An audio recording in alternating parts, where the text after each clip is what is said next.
Hey guys, my name is Jeremy Everman, and this is my wife, Vanessa Everman.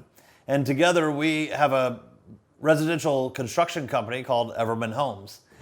So the first time I met Chris and Jenny was, it was probably late November of last year, I guess. And we we had been introduced through a mutual friend, Rachel Wimmer. She's on the board, and she had just given us the opportunity. Said, "Hey, I've got some friends that need some help with the project. They're trying to convert this old building into a home." And so I said, "Well, yeah, I'll go check it out and see what we can do and how we could help them understand what the costs are associated with building." And so I just went out to go take a look at the project with them, and I met Chris and Jenny there, and immediately we became friends. It was just so easygoing and a great time, and just seeing their vision was really cool, because there's not a lot of people can see an old building and think of it as having all these rooms and housing these young girls that are gonna just flourish and be nurtured there. And so seeing their vision, and then our ability to look at how we can actually make it happen. So immediately in the walkthrough, I was getting ideas and just flooded with some cool thoughts of how we could make this all work. And then I said, let me call my architect and just see if he would be willing to help us out from a design standpoint.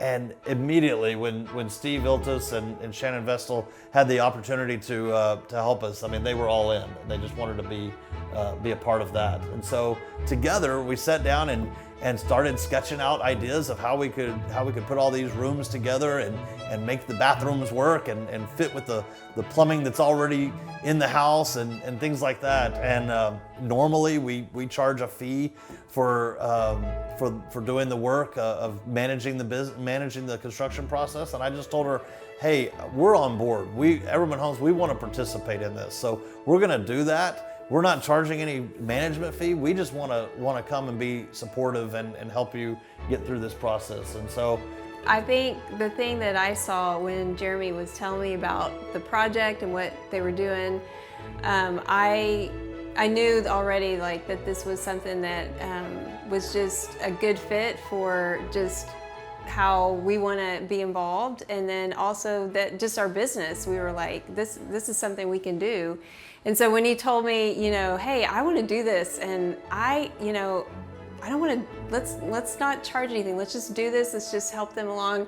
And it was just kind of like, okay, that doesn't surprise me one bit. And there was never a conversation of, well, how are we going to manage this? How are we going to, make ends meet? We both walked into it just knowing we want to be a part, and God has this, and we're not going to miss anything, out of that. So back in 2012, when we were in the process of adopting our 4 kids from overseas, we were in a situation where it takes a lot of money to adopt 4 kids at one time from overseas.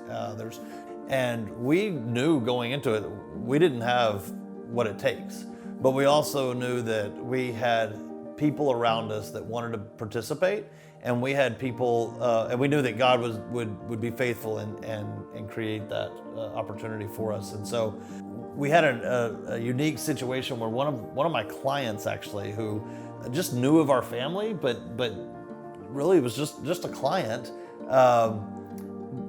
took the information about what we were doing. And remember, she went and told her brother, who lives in Oklahoma, who we've never met.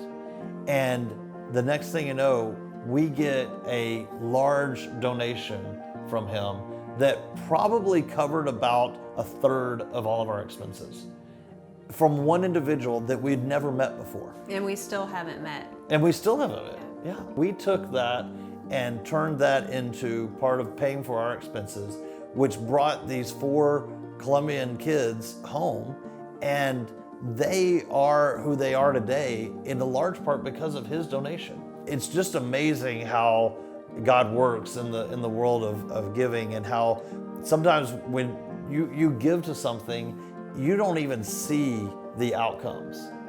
You don't even know who the people are that are being benefited. They grow up understanding and seeing what giving does and how it opens doors and how it creates opportunities. And so that experience for us, I think, transformed a lot of how we go about making decisions to get involved. Yeah, and I think too, like going back to whenever you met with Jenny about the budget and went over everything and told her, you know, look, our fee's not on there because we're in. That was just the beginning we saw of the gifts, and we saw the you know, suppliers and subcontractors come in after us, and when they saw what was going on and saw the work being done and why it was happening, they were like, I'm in too. And I think that happened a number of times that, you know, that people, you know, wanted to be a part of something that was bigger than themselves. That, you know, like they will never meet the young women probably that are gonna live in that home, and they won't know the outcome of their lives and just how it changed, you know, when they lived in a home like this. And so I think that that's pretty special.